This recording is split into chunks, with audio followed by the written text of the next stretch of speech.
Avui no et demano la clau, eh? Me l'has robat ja, no? Ja ho veig, ja. A veure què tenim avui. Aquest mateix.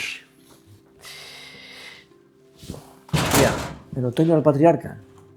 García Márquez, espectacular. Molt bé, molt bé. El otoño del patriarca. Patriarca, padre. Padre. Doncs, home, la família, no?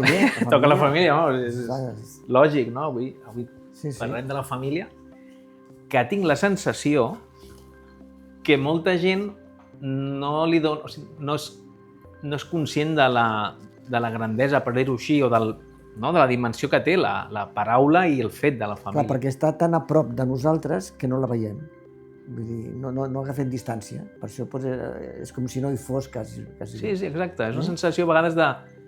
Perquè estem a dintre, és a dir, és com mirar tan a prop que no es veu, perquè no hi ha la visió, no? I que no s'ha entrat mai, sempre l'has tingut, no? Creixes i evidentment t'envolta la família. Exacte, i a més la família és per sempre. No es pot renunciar per molt que t'enfadis o que no, o que estiguis bé o no sé què, sempre és la família. Aquí no hi ha... En canvi, la família, els amics, que és un altre tipus de família... Bueno, el que li diuen la família escollida o la família que tries. Escollida, entre cometes, perquè aquesta sí que es pot canviar molt. Ara sí, ara no, però la família personal és per sempre.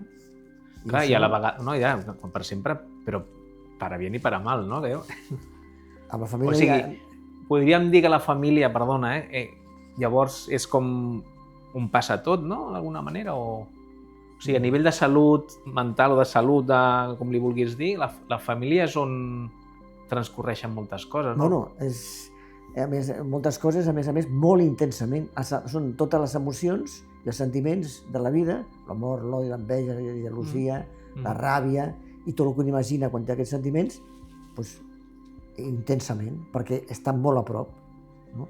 Molt a prop. Quan més a prop, doncs, la família, hi ha famílies que diuen família pinya, aquests sentiments tenen molt, molt arrelats. I estan allà molt apretada dins la família, no? La família pinya. Quan dius apretada vols dir que estan atents a el que fa cada figura Depenen molt uns dels altres, del pare, de la mare, dels fills... Inclús vols dir que estan atents a que algú no faci un moviment que no toca, o estan, entre cometes, a vegades aconsellant, guiant, no? Clar, i s'ha de fer, no? Hi ha una normativa, hi ha una... I la tradició, i el no sé què. Que pot passar d'altres generacions a aquesta, no? I tothom ha de ser unes normes, inconscients, aparentment, no? Fins que avui arriba, de tant a tant hi ha algun que s'escapa. Algú que s'escapa. Que s'escapa, que és l'hijo pródigo, no? Bueno, ja, l'hijo pródigo, o en tot cas l'ovella negra, també. L'ovella negra, també. Clar, algú que diu, no, a mi això no em va, no? Això no em va, i llavors és un problema, perquè abandona la família queda abandonada i, per tant, queda ferida. I llavors, al tornar, bueno, estaran molt contents, però l'estan esperant. Vale. O sigui... Perquè ha sigut el que abandona, la venjança, entre cometes, inconscient, o conscient de vegades. Ja, ara vens, no? Ara t'explicaré jo. Està bé.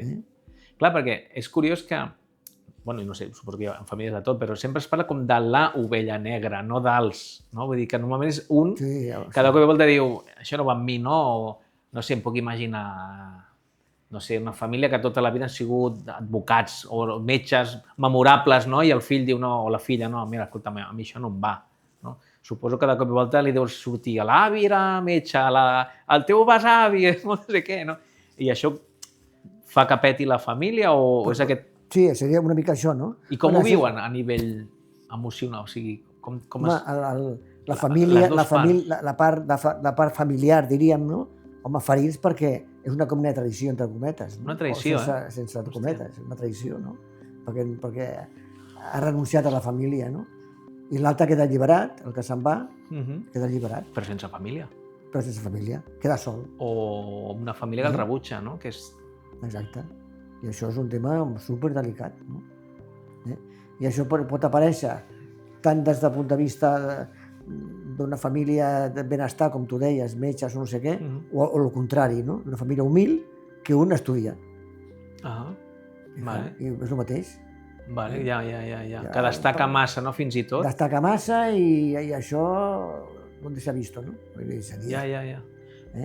Però vols dir que aleshores o sigui, aquesta persona que es destaca, no? Per d'alguna manera, sempre està buscant l'acceptació o no? O sigui, viu constantment quan dius que tornes perquè té alguna cosa a dir o no? Torna per algun motiu? Bueno, home, sempre té tendència a tornar el que se'n va. Ja. Perquè no deixa de ser... Hi ha un vincle previ, no?, que sempre hi és, no? I un sempre té tendència a tornar. Tendència. Sí, bueno, clar, al final... La família és la família, el que deia. L'acceptació, potser? L'acceptació, clar, perquè la soledat, el que se'n va és estar sol. Això depèn de cada família, però bueno, és en general el que estem parlant. Sí. És a dir...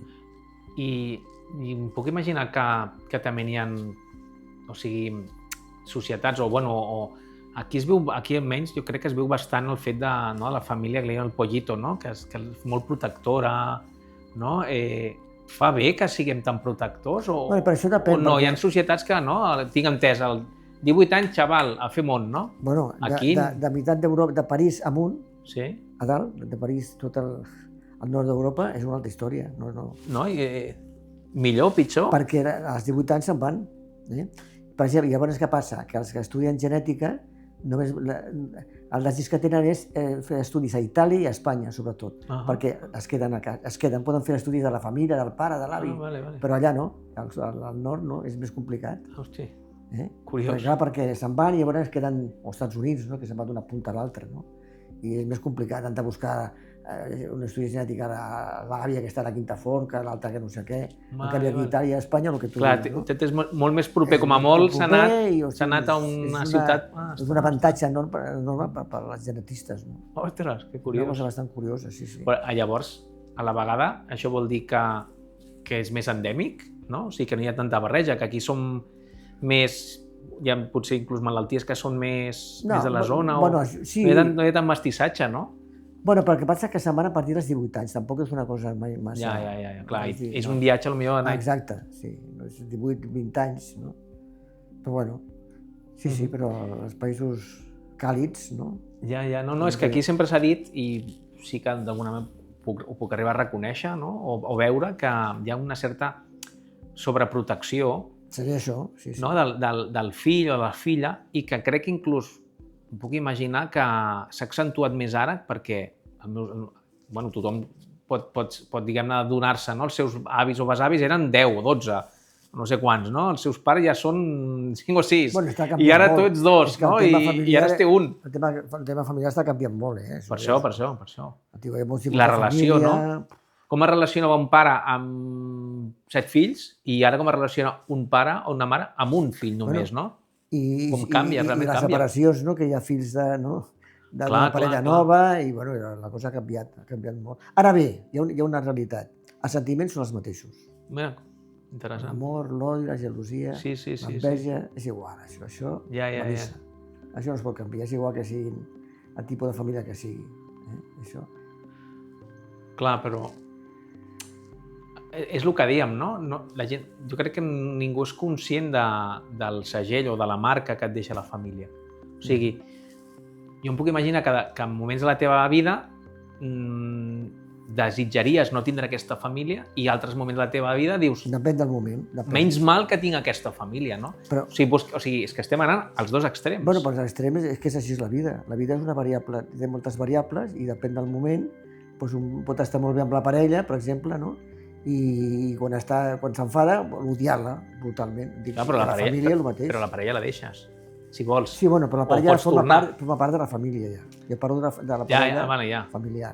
Ja, però jo em vinc a referir encara molt més nucli dur, no? El pare, la mare, el germà, no? La germana que has tingut, o l'avi, no? Que has tingut un conflicte o alguna cosa, o no t'accepta i dius, ostres, tant de bo no formés part de la meva família, no?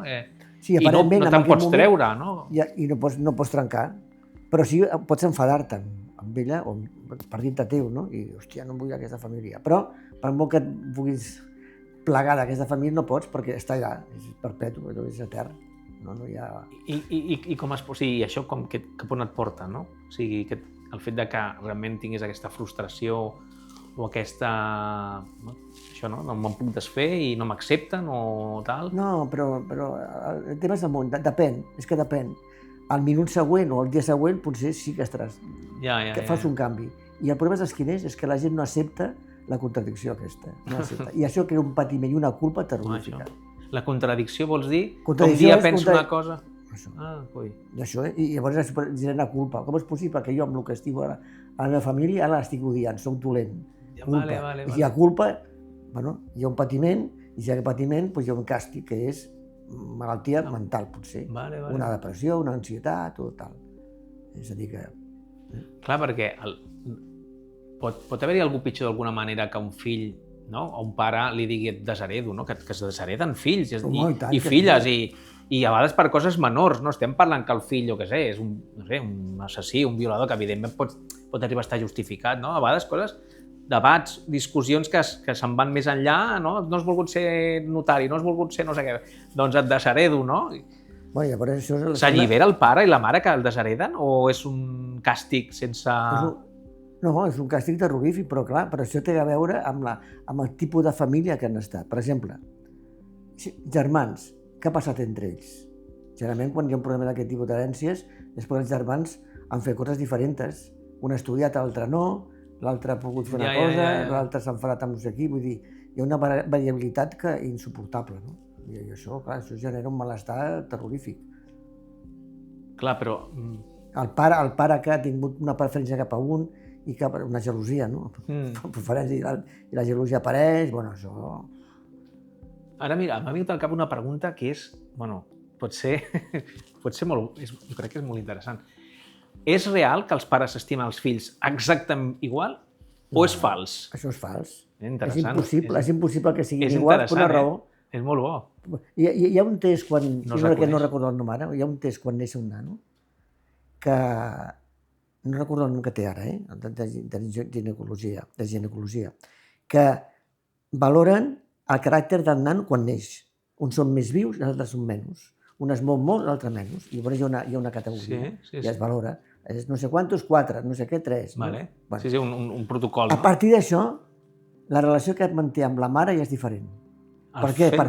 Perquè quan s'agafa el pit, el nano que és més actiu s'agafa bé, i el que no.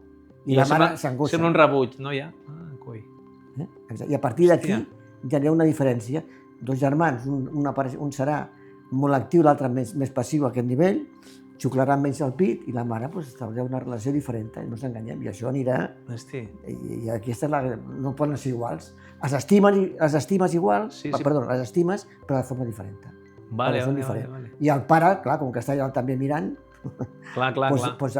també interactua per la mateixa raó. Ostres, però això és molt simpàtic, per dir-ho d'alguna manera, el fet de que evidentment te'ls estimes com a la mateixa intensitat, però tens certes preferències, inevitablement, no? Però clar, és natural, perquè si un nano xucla bé el pit, la mare està molt contenta, però si no, que t'esparta el nano. Hòstia, hi ha una ansietat a la mare complicada. Que després es compensa això, Sí, per això dic, no? Però d'entrada sempre hi ha una diferència des de molt petit. Clar, i això em porta a pensar que normalment sempre diuen, ostres, que diferent que és un de l'altre, no?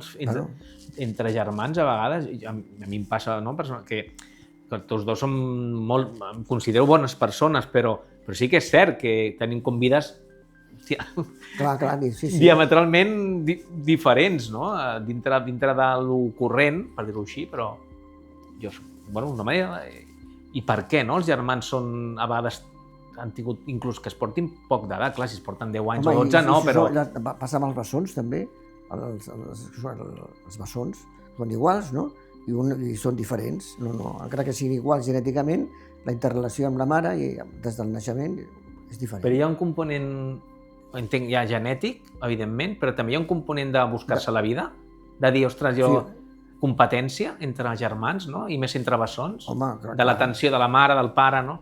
I a més s'han de diferenciar els nanos, no? Sempre. Per exemple, no només els bessons, sinó també els nanos normals, entre cometes, s'han de diferenciar. Per això llavors a les famílies, un nano és molt estudiós i l'altre no. Dos germans. Sí. És molt habitual això. És lògic. Si hi ha un nano que és brillant i el germà no ho és tant, el germà que no és tant rivalitza amb ell i llavors què fa? Ha de ser diferent. No puc ser com tu, doncs seré totalment diferent, però seré jo. No sé si m'explico. Bueno, perquè busca una identitat, vols dir? Exacte. Lluir o diferenciar-se... No seré estudiós, però seré jo el contrari. O no faré una cosa molt diferent o no estudiaré. Per això hi ha moltes famílies que tenen un nano que ha estudiat una carrera i l'altre no ha fotut res. Que ha dit, jo passo. Però no és perquè sí, no és perquè ho vulgui, sinó perquè s'ha de diferenciar. Perquè hi ha un altre tema aquí. Els pares estaran més abocats cap al nano estudiós i aquest, doncs clar, no tant. No tant. Perquè costa més o no sé què, no sé quantos. És un tema... La família és un tema molt delicat.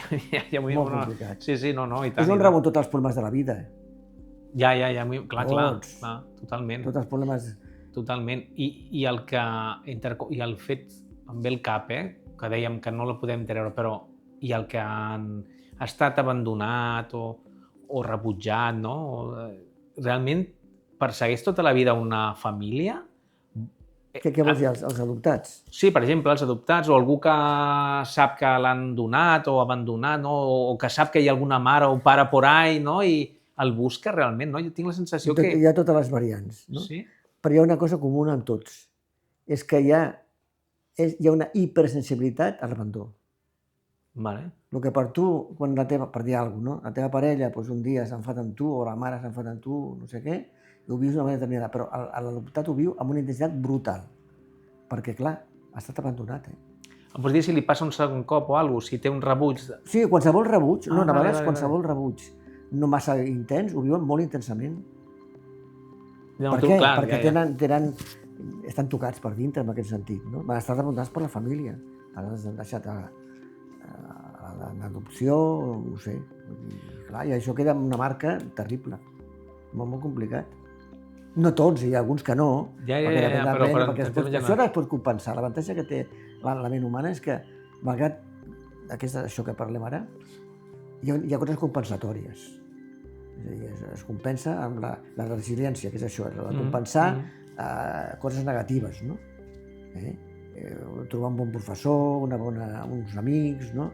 Una família d'adopció bona... Bueno, però, clar, has dit components que a vegades no tots venen al mateix temps, ni en aquest bon ordre, ni...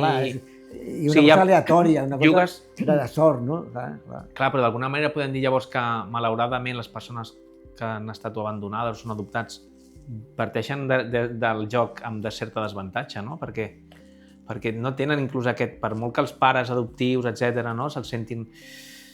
Sempre estarà com pensant perquè el van abandonar o alguna cosa, o busca alguna resposta. Pares com siguin, perquè això dels pares que adopten és un tema molt complicat, perquè de vegades no són l'idònics que haurien de ser. I això és un problema també. Per tant, clar, bueno, sí, n'hi ha Jo puc entendre que hi ha casos en què no poden tindre fills i els adopten, o inclús jo he conegut famílies que tenen fills i que d'alguna manera volen adoptar com per fer un bé social, entre cometes, el que sigui, no? Vull dir que també és diferent l'enfoc, no? El que busca fer una família, el que d'alguna manera... Depèn del que busqui la parella aquesta, no? És molt complicat, completar, no? És un tema complex. Si és una cosa compensatòria, malament, no? Llavors, si és només compensatori, és un tema delicat, no és un tema fàcil. Sí, la família, òbviament,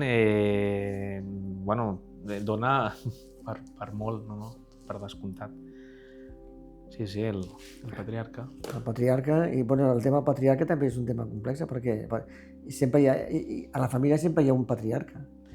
Bueno, que avui en dia, el patriarcat aquest famós també que ara estan tan en dubte, com amb el patriarcat com si fos algo dolent, no sé, això és un altre debat, no?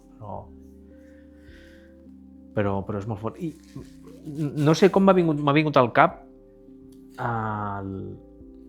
l'altre dia que parlàvem d'aquestes famílies així diferents, aquesta dona que el seu marit la drogava, no?, a França i d'alguna... no sé si feia negoci o no, però era una ment una miqueta perversa, que això, no?, que la drogava i la violaven d'allò. Clar, tinc entès que la filla, no?, en algunes declaracions va dir, ostres, com a família, un és víctima i l'altre és botxí, no? Sí. Això és un cas extrem de que ella... Va ser molt extrem, Com ho ha de viure una persona així? O sigui... Doncs han fet un llibre, ho explica amb detall, ara sortirà publicat, perquè és terrorífic, Clar, és que s'ha d'intentar posicionar d'alguna manera? O sigui, és el meu pare al final també, no? Que és un malalt, no? O digue-li, o no sé el que és, i la mare... Aquest és el drama, no? Amb qui es fica? El drama humà. Empatitza amb qui?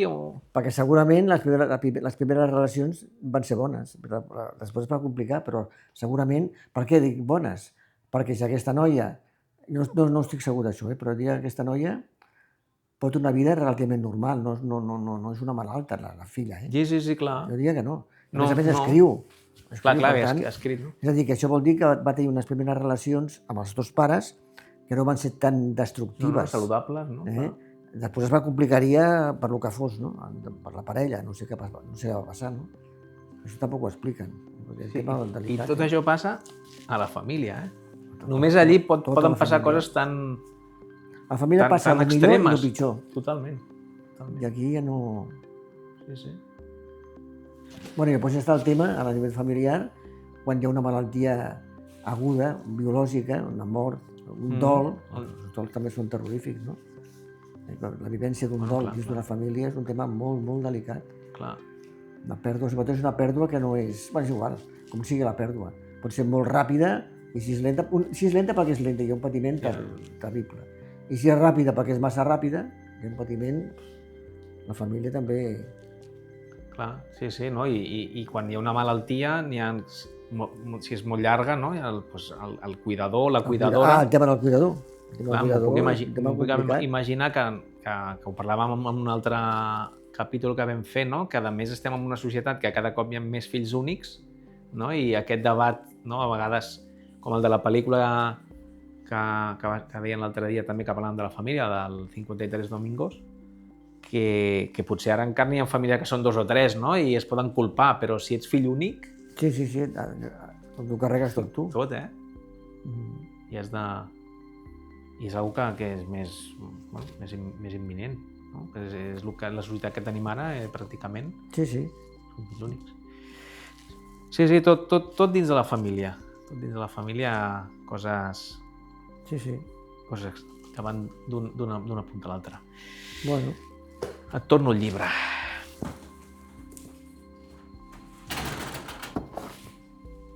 I torno la clau, Sí. Avui no me la quedo,